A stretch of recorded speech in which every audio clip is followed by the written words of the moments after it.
if you want to be a singer-songwriter, right? If you want to win 4 to 6 Grammys, I can't write one song. I can't write 2 songs. I can't write 3. I have to write hundreds, dare I say thousands of songs. Hello and welcome to the Artist Journey podcast by Contagion Media. For those who don't know, Contagion Media is an art agency with a mission to make art and artists more important. Here on the Artist Journey podcast, we invite artists of all mediums who break artistic boundaries to sit and talk with us about their journey. I'm your host, Maddie, also known as Maddie the Baddie, and I'm here with our special guest, Erick Grillo. He is a singer-songwriter from Miami, Florida, and welcome to the show. Thanks for having me, guys. Thank you, Maddie the Baddie. Of course. So, I guess for those who aren't familiar, what is your style of music? Heck yeah. So, I don't know. It's hard to, whenever someone asks me what genre I like write or play or sing, whatever you want to call it, it's always difficult to like put a label on things because I love all genres of music quite a bit.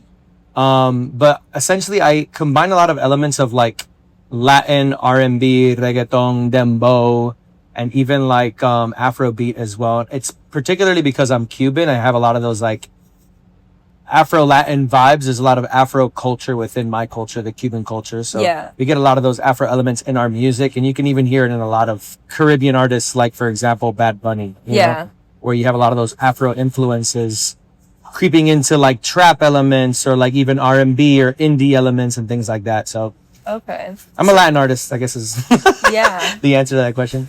Is there any other Latin artist that has been an inspiration to you on your journey? Yeah. I feel like if I'm gonna place inspiration on anybody like as a child, like from when I was a child, it'd probably be people like Aventura or like Juan Luis Guerra or even like Charly Sa, you know, the classics like Alejandro Fernandez, that type of thing. However, more contemporary artists, I guess you can even talk about Aventura because they're still crushing. Yeah. But like Prince Royce, you know, obviously people like Bad Bunny. I love Dalex and everything that like Rich Music is doing. That record label like Sech and, you know, Lenny Tavares, and even the work that they've done with like Fercho, you know, like Fade or like Mike Towers. So these are all artists that I look up to quite a bit. Funny thing is I just love all kinds of music. Mm-hmm. I just really relate to my Latin side. Okay. So being from Miami, what's your opinion on Mr. 305? Oh God. So low key, I saw Mr. 305, aka Pitbull, aka Mr. Worldwide. Yeah. I saw him come up. I remember because I was born and raised in Carroll City, Miami Gardens. I remember like driving on the 57th and like seeing like massive, like I guess like guerrilla marketing style, if you will, of like Pitbull. And he was literally wearing like these massive fucking t-shirts. I'm sorry. Am I allowed to cuss? Yeah. Okay. Like these massive baggy ass t-shirts and like these baggy jean shorts and and a fucking do-rag. Okay. Dead ass. This is what Pitbull used to dress like. I remember seeing I'm gonna have to look this up. You're gonna have to. You have to look up a song by Pitbull called Damn It Man. Okay? Damn It Man. That's like the one that popped off. Okay? That's when everyone in Miami was like, oh shit, Pitbull, you know? Yeah. And now he makes a shit ton of pop music. Really is what it is, right? Yeah. Like our club bangers. So what I think about Pitbull, I love everything that he's done as it pertains to like putting Miami on the map and even like bringing attention to Cuban culture, because I feel as a Cuban, I feel like there aren't a lot of Cubans representing our culture because of, you know, horrible things like socialism and communism and dictatorships on that island. However, I do love what he's done, but over time, I feel like his music has gotten a little bit watered down as it pertains to like, there's way too many like remixes and like features and like sampling a lot of music and what have you. Mm-hmm. And that's why I've really leaned into, I guess, other artists, if you will. Yeah. I was just curious. I had to ask. That's a great question. You know, I say dale all the time. You caught me saying dale earlier. Yeah. And she was like, did you just say dale? And I was like, oh God, yeah, it's a Cuban thing. People always think I'm like copying Pitbull. I'm like, no. It's a Cuban thing. I thought it was Pitbull. And that's why he always says dale, you know? Yeah. Okay, so. It's, you know what dale means? No. It's kind of like, dale is like kind of like go ahead or like go or like get it or like, but like, that's the denotative, like, I guess meaning. The connotation can mean all kinds of things. Mm-hmm. You know what I'm saying? Like dale is like, oh, okay, cool. Or dale can even be bye, depending on the connotation, right? Okay. That's right, weird. I never thought to look it up. I just kind of heard Pitbull say it and I was like, yeah. Sometimes I type it out to like my, you know, American friends and they're like, Dale, who the fuck is Dale? They're like, Dale, who's Dale, bro? No, bro, dale. So, going back to you as a musician. Yeah. When did you start your journey as an artist? Probably when I was like 9 years old. Well, it's kind of hard to say that, right? I got into music like really early as a child. I remember like being in my car seat and singing. You remember being in your car seat? Dead ass. I remember. I know, it was very strange, right? I remember being in my car seat and singing. And then I remember also my auntie started dating this man that was phenomenal at guitar when I was like 9. I ended up getting married. But before that, I convinced him to convince my parents to buy me a guitar. Oh. And so then I started learning how to play guitar. And then from there, like with the learning of like music theory, I started learning a lot of other instruments as well. And, also being, I guess, an owner of those instruments and even like learning how to do music production and things like that. Yeah. So I've always been like a bedroom musician, so to speak, I've always been very naturally talented. It wasn't until like late 2021 that I was like, you know what? I think I'm going to pursue a career in music. And then June of 2022, I literally left everything that I knew as far as my career in health and wellness and fitness goes to pursue a career in music full time. So that's what I do now. I've had a lot of success and I'm very blessed. So what inspired you to take that leap then? At that time? Yeah. So I've always been like very, friend oriented, like big groups of friends, always hanging out and stuff. Yeah. And, I've always decorated my apartments and homes with like all my guitars and my instruments. And so they would see the guitars and the instruments and like people knew that I played guitar, but it was always kind of like, oh, it's like a decoration type shit. And, I remember one time we had a gathering. I think it was like my buddy's birthday. I threw my buddy like a surprise birthday party or something. And then one of the people that were there like called me out like, you don't play guitar. What the fuck is this? And I was like, no, like legit, I'm pretty decent, bro. I'm nice with it, And they're like, okay, play something. And I remember I played Mirrors by Justin Timberlake. And everybody was like jaw dropped at like the guitar and the vocal delivery. And then at that time, I was dating somebody and that person was like, yo, you need to like drop everything you're doing with fitness and pursue a career in music because that's your calling. And I kind of took that very seriously. And even after we broke up, she made it a point to like check up and be like, hey, yo, like pursue that shit. Yeah. Like that fitness shit ain't nothing. Like you need to pursue music. So she really inspired me to like just, hey, fuck it. We're going to go for it. And, I've had a lot of success. I'm doing very, very well and I'm blessed, to be honest. I'm doing very well and I'm blessed. That's amazing. This episode is sponsored by... Hi, I'm B. I'm a model. What I do with Contagion Media, that's bigger than the beauty industry. Contagion Media is a content marketing agency built by artists for artists. We have photographers, designers, models, musicians, and more. Our team specializes in content marketing. Our mission? To make artists more important. Because in a world that runs on trading attention, Contagion Media is the team that will help you build your world. To get started, visit contagionmedia.net.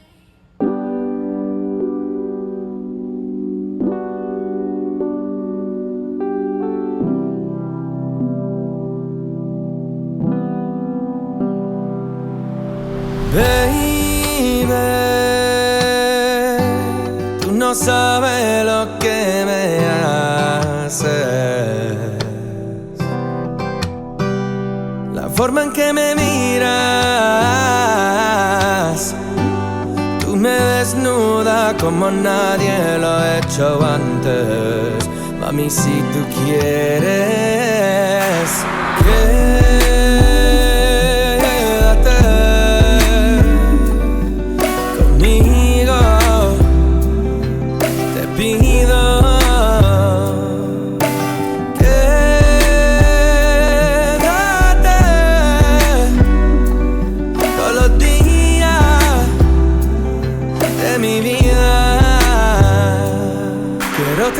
el cafecito a la cama, darte besos en la frente y en la cara, todita una reina. En la cama, en mi pierna dos, susurrándote al oído que te amo, baby, te amo. Así que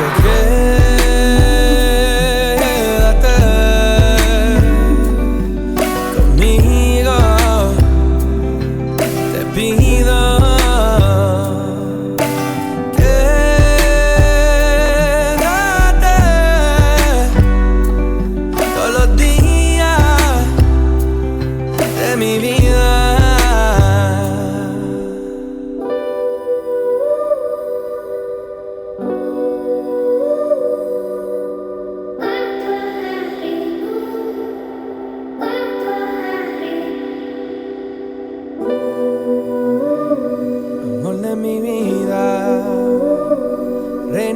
no sabe cómo me inspiras.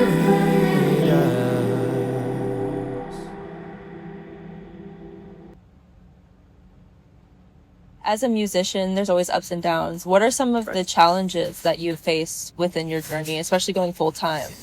I feel like the first challenge that you face is the internal dialogue, you know, of like worthiness. Don't I know it? Yeah, imposter syndrome, all that shit. I've performed in a lot of major cities. I just got back from Vegas like a couple days ago where I performed for a pretty massive crowd. And it's just very affirming to be in a place like Vegas that's known for show business. Yeah. And for people to be like in absolute shock at your ability as a musician and as a vocalist. And in little moments like that, believe it or not, even then this weekend, I was like, damn, I guess I'm good. I guess I am good. Damn. Yeah. You know what I'm saying? Because you still have those like back of the mind dialogues of like imposter syndrome. Like self-doubt. So correct. So I feel like self-doubt is the number one thing to get over, the first thing to get over. And then, after that, it's like booking and like management as it pertains to like getting shows so that you can support yourself financially. After that is also getting over all of like the writer's block and the creative block that comes with writing as a songwriter personally. Yeah. And like just like writing as many shitty songs as you can so that you can write the good songs. You know what I'm saying? Yeah. I've heard this, I think Ed Sheeran said it actually. But he says, like, when you turn the tap on in a new house, right? Even in an old house that hasn't had the water on in a while, you turn that tap on and the first thing that runs out is just shit water. That's so shit funny water, to say shit that. water, shit water. Yeah. And he says you have to keep running that shit water until it's like clear, clean, good water. Same thing with any type of creative endeavor.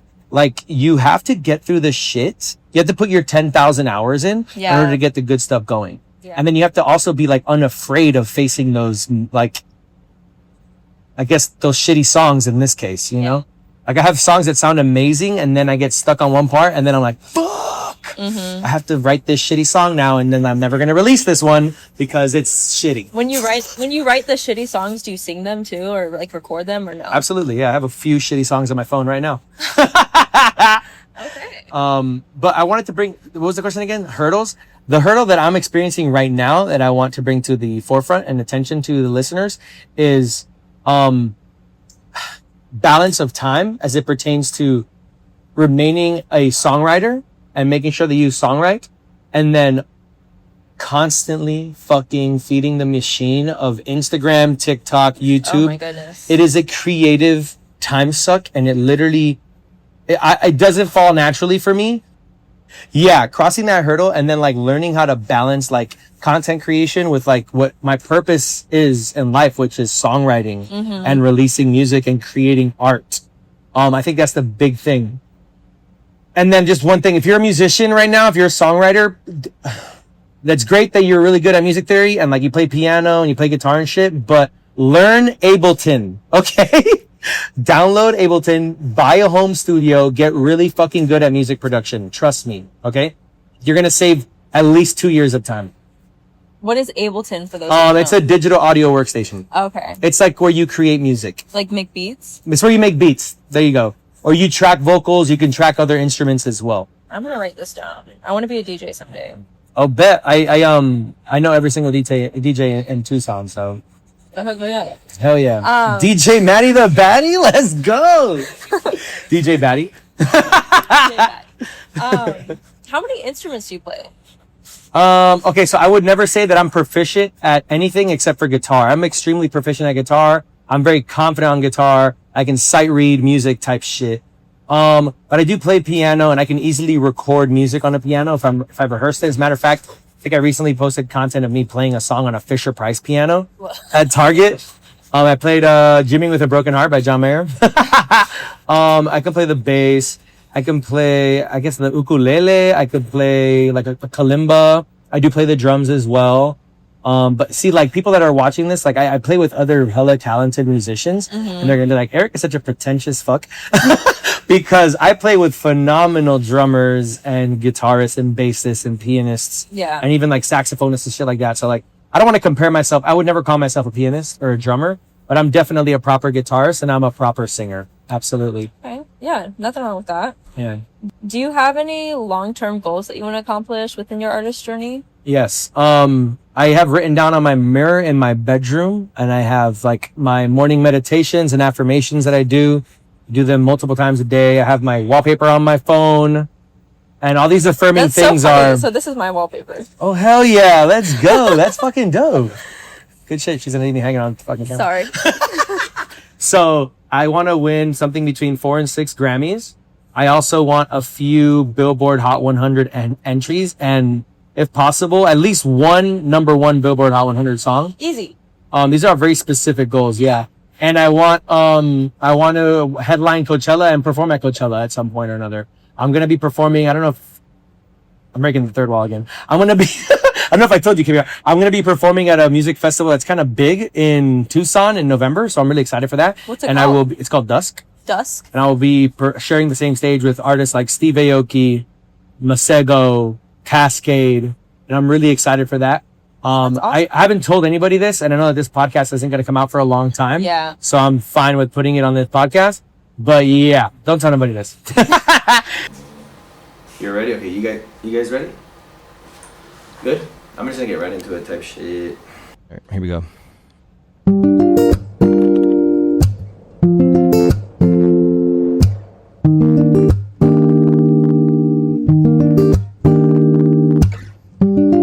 Te busco, no sé dónde está. Estoy buscando respuesta. ¿Cuándo fue la última vez que te vi sonreír? Te decía mi reina, te temblaba la pierna. Contigo las noches no eran para dormir. A veces lo ignoro, fumo y bebo solo. Siempre pensé que no te debiste ir. Cambiaste plata por oro, eras mi tesoro. No supe qué día te olvidaste de mí de mí y yo de ti. No supe qué día te olvidaste de mí de mí y yo de ti. No supe qué día te olvidaste de mí de mí y yo de ti. No supe qué día te olvidaste de mí de mí y yo de ti. A veces te extraño más, te quiero perdonar, pero me tiraste pa' la lona. Me dejaste en cero en todas las caminas. No me llames cuando te sientas sola, bebé. Yo sé que también extraña los carros, hacer el amor cuando estábamos farros. Todo era mentira cuando tú me decías, baby, te extraño. Que duraría los años, baby, colió tu engaño. Ojalá que se acabe este tema y por fin ya me olvide de ti. Te busco, no sé dónde está, estoy buscando respuesta. ¿Cuándo fue la última vez que te vi sonreír? Te decía mi reina, te temblaba la pierna. No supe qué día te olvidaste de mí de mí y yo de ti. No supe qué día te olvidaste de mí de mí y yo de ti. No supe qué día te olvidaste de mí de mí y yo de ti. No supe qué día te olvidaste de mí. Esa noche, bebé, esa noche jamás la olvido. No entiendo qué fue lo que hiciste conmigo. Esos labios tan dulces, ojos tan lindos, ese olorcito, todavía escuchando tu grito. Chequeando mi cel, chequeando mi story pa' ver si la ves. Chequeando el mismo lugar de la disco, a ver si te vuelvo a ver. La foto bailando, besándote, leyendo mensajes que te mandé. bebé, ¿dónde se fueron los días? Tú me decías, tú eras mía. Oh. ¿Dónde se fueron los días que tú me decías que tú me querías? Oh. ¿Dónde se fueron los días? Tú me decías, tú me querías. Yeah, yeah, yeah. Whoa. So if you weren't an artist, what would you be doing instead? If I wasn't an artist, what would I be doing instead? Shit. I'm trying to find a joke here, but I got nothing right now. Come back to me later. I can do better. No, I actually went to school for nursing and I worked in adolescent psychiatric crisis for 2.5 years. What? And that was anxiety inducing as well as depression inducing. So I left that career to pursue a career in fitness. And I did love my career in fitness, mostly because fitness and health and wellness overall has been like a massive coping skill for me. Yeah. With like the things that I've gone through in my life and like coping with all that shit. But it's not my purpose, you know? Yeah. I do also love jujitsu particularly. So I feel like if I wasn't doing music, I would probably be doing something within the realm of health and wellness and fitness. And I would definitely be pursuing jujitsu as an artist, if you will. Jujitsu artist type shit. I love jujitsu, yeah. No, I can totally relate on the fitness aspect. I used to be a personal trainer. Oh, hell and yeah. It just I hit a point where I was like, I actually don't want this to be a career. I just want it to be a hobby. Correct. Because it wasn't as like therapeutic as it used to be. Correct. But you said, you know, it helped you cope with going through difficulties. Do you mind sharing what Yeah, you mean? sure, I can share. I was born and raised very strictly as one of Jehovah's Witnesses, which is a very cultish religion. Yeah. Oh, you should know. She's from Iowa, guys. No, I've definitely I'm met. just kidding. That's a Utah thing, right? But Yeah, I think so. I don't know. But I've definitely heard some horror stories, but continue. it's horrifying. But long story short, my entire family abandoned me as a child. So as a child, that's a bit of an embellishment. But as like a late teenager, you know what I'm saying? They just didn't support what you Yeah, when I basically like told them that I didn't believe in anything and like when I say the word came out, it sounds like I was gay, but I was not. Yeah. But it's like you When I came out about the fact that I was like, hey, this is all bullshit. You guys are living a lie. Yeah. This is the truth out here. You know, and I was like I pulled the curtain, you know, like Wizard of Oz style. Like, hey, yo, he's not the Wizard of Oz. It's just some dude back here type shit. When I pulled the curtain, they were like, oh my God, excommunicate him. So they actually did, they practiced this thing called disfellowshipping. It's like a cult, legitimately. So they actually teach you to literally ignore these people, like shun them. It's a shun practice. And so long story short, my family, hasn't spoken to me in years. And I consider myself like a very community oriented person. I'm very extroverted. Yeah. And I have made my own family, my own tribe over the years. Good. Yeah. I have made my chosen family over the years. And I have made my own tribe of like friends, people that I can rely on. But without a doubt, it was a very traumatizing experience for me, you know? Mm-hmm. And, I think that, I don't know, like fitness and particularly jujitsu and MMA, and that community that I found within those communities, was very healing for me. I've also done like therapy. I definitely need to get back into therapy though, if I'm being honest with you. But yeah, it's been years of like the healing journey, the self-work, you know, which exists outside of even all those things that I mentioned, you know, you have to like face the dragon as well. Yeah, no wonder. I mean, I feel like abandonment has a lot to do with like internal dialogue, like Oh yeah, for sure. subconsciously. So I mean, congrats to where you are now. Because Thank that's you. horrible. Yeah, I don't like talking about this shit, not because it's like, oh, it's a sore subject, but it's just like, who the fuck cares? Like, no one cares. It's the past, but it is your story. Yeah, thank you. Do you think that your background, you know, not having a close relationship with your family, to say the least, influences or comes through in your music? Nothing that I have released as of right now, no. But it does influence a lot of the songs that I have unreleased. Absolutely. Okay. As it pertains to like speaking on heartbreak and things like that, you know? Gotcha. And sometimes it's insane how like certain feelings and emotions can align themselves with others. And it's also insane to see how do I phrase this? It's also insane to see how we perpetuate our own misery due to our previous history of trauma as well. That's deep. That's true. Yeah.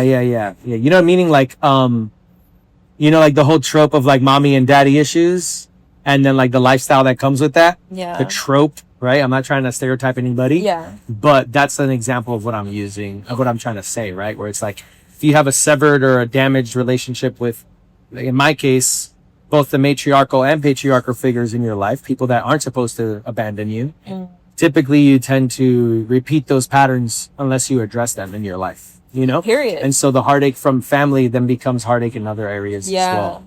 So, yeah, I'm glad you know, I've gone to therapy and started working. I read a lot, you know? Read a lot. I read a lot. I also want to be better, you know what I'm saying? Yeah. But I gotta be a little edgy, right? You gotta have a little bit of toxicity still. That's why I got the neck tattoo, you know, and this dumbass haircut. I mean, it works. It works. Yeah. So I know your artist name is the same as your government name. Do you consider yourself like having, you know, a character, an alter ego to get into your musician self and separate it from your like everyday self? I definitely feel like I have like alter egos, if you will. But I don't.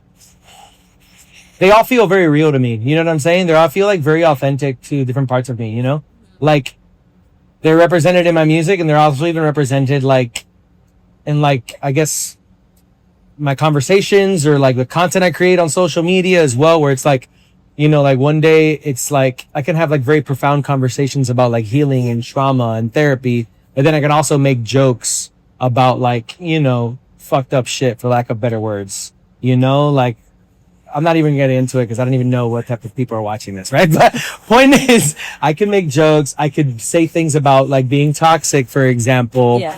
But at the same time, I can also be very reasonable and like calm-minded. Then I can also like talk my shit, you know, which is like what I told you earlier. Like, yo, what the fuck? No, talk your shit. Yeah. Let's go. Let's hear it. And I think it's very important to tap into all those parts of you because they're all real. They all exist for a reason. You know, you can't be humble all the time. There's a moment to be like, no, I am a Grammy award-winning artist. I am a Billboard award-winning artist. I'm the headliner at Coachella, because all that, if you're not telling yourself that, then no one's gonna, you know what I'm saying? Like, no one's gonna attribute that to you if you don't attribute it to yourself. Yeah, you have to believe in yourself. You yourself. have to talk your shit. First. You do, yeah, absolutely. So I do have multiple personas. Okay. But not in like a weird bipolar type of way. Yeah, no. To shift gears a little bit, are there any current projects that you're working on right now that you can tell us about? Yeah, absolutely. I have a song coming out that is like EDM and like Latin focused and based that I'm so excited for. It's called Divino.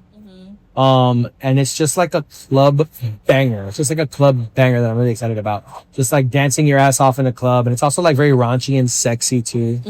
And then I always have like, I'm always songwriting. I try to songwrite every single day, create like at least one hook a day. The goal would be to write like 4 to 8 hooks a day, if I'm being honest. But I do a lot already, so. Yeah. But yeah, the project I'm most excited for right now is Divino. That's what I'm focusing on right now. Music videos coming out for it, visualizers coming out for it. I'm creating like live music arrangements for these festivals that I have coming up. So it's not just like me and a DJ. It's going to be me and instrumentation as well. So we're going to have musicians. Even though it's like an EDM song, we can have like drummer, guitarists, and shit like that. So. Oh, yeah. I'm blanking on what I was thinking that. Oh, do you have any like dream artists that you would love to collaborate with? Yeah, in the future.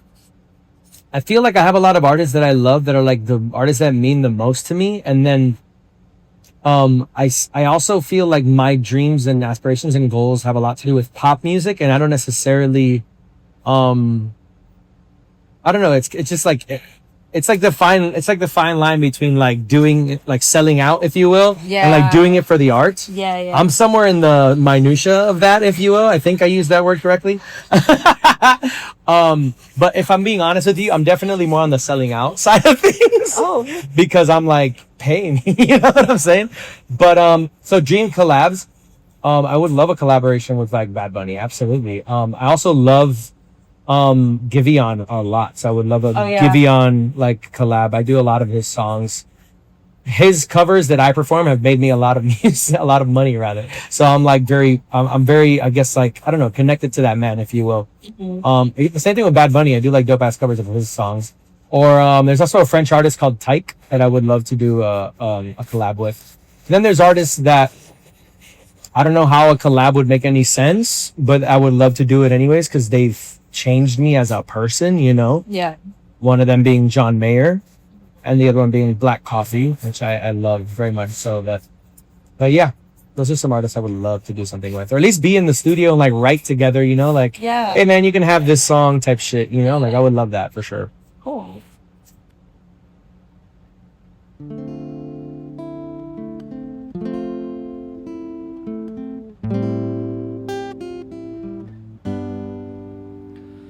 Toda la foto y la memoria pa' que tu contacto, tu mensaje y ahora esta cama tan fría sin ti. Baby, what happened? It was just you and me. Extrañando los besos tuyos, el hogar que hicimos. La mesa sigue puesta pa' dos. Ahora solo recuerdos míos, tiempo más sencillo. Dejaste aquí el shampoo con no. Y guardo tus cosas aquí. ¿Cómo olvidarme de ti? Si dos a la vez me comí. Pensando en ti, pensando en ti. Y todas las cosas que tú me decías, baby, tú eras mi vida. Cafecito en cama pa' dos. Todas las cosas que yo te hacía, baby, el polvo de tu vida. Los besitos calienticos. Toda la noche en la disco, perreando, besando nuestras canciones, escuchando, bailando. Ahora solo la disco, pensando, tomando pato y tequila, testeando. A ver si te lo mando. Ya no quiero pensar en ti. Llevo noches sin dormir, buscándote por allí, saliendo a ver si te vi. Ya no quiero pensar en ti. Llevo noches sin dormir, buscándote por allí, saliendo a ver si te vi.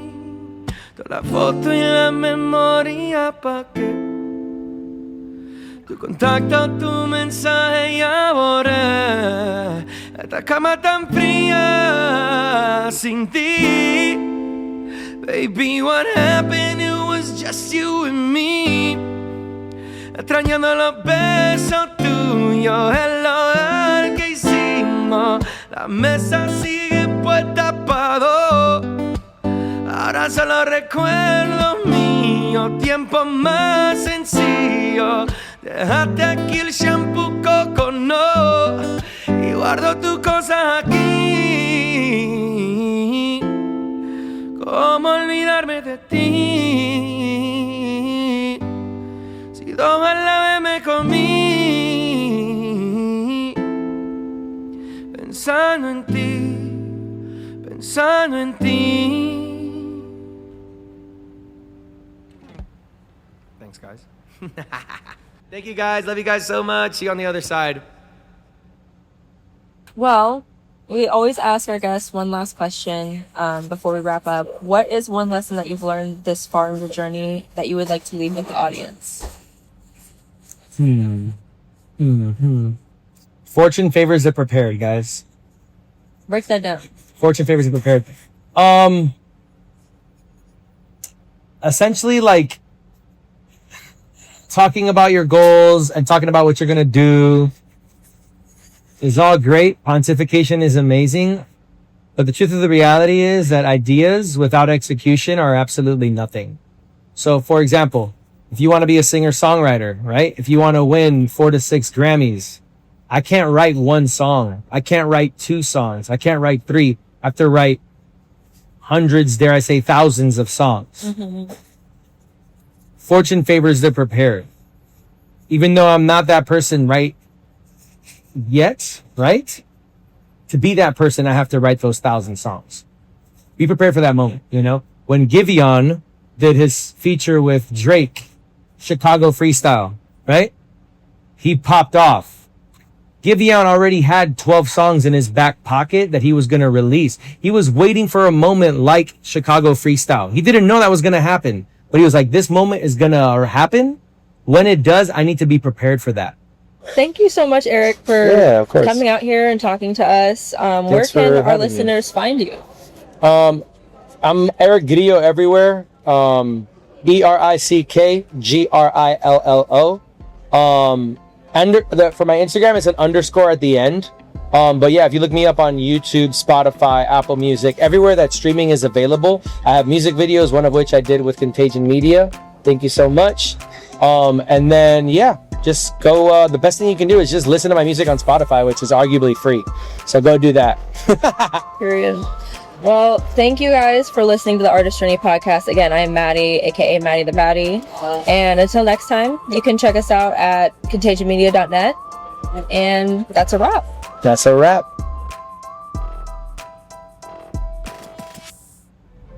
Oh, hi, I'm Gabby. I'm a runway model. What do I do with Contagion? Well, that's bigger than fashion. Contagion Media is the content marketing agency that was built by artists for artists. Our mission to make artists more important. We have photographers, designers, models, and musicians. If it makes noise or turns heads, we're all in. Because in a world that runs on trading attention, Contagion Media is the team that will connect you to your loyal audience. Connect with our team at contagionmedia.net. See you guys.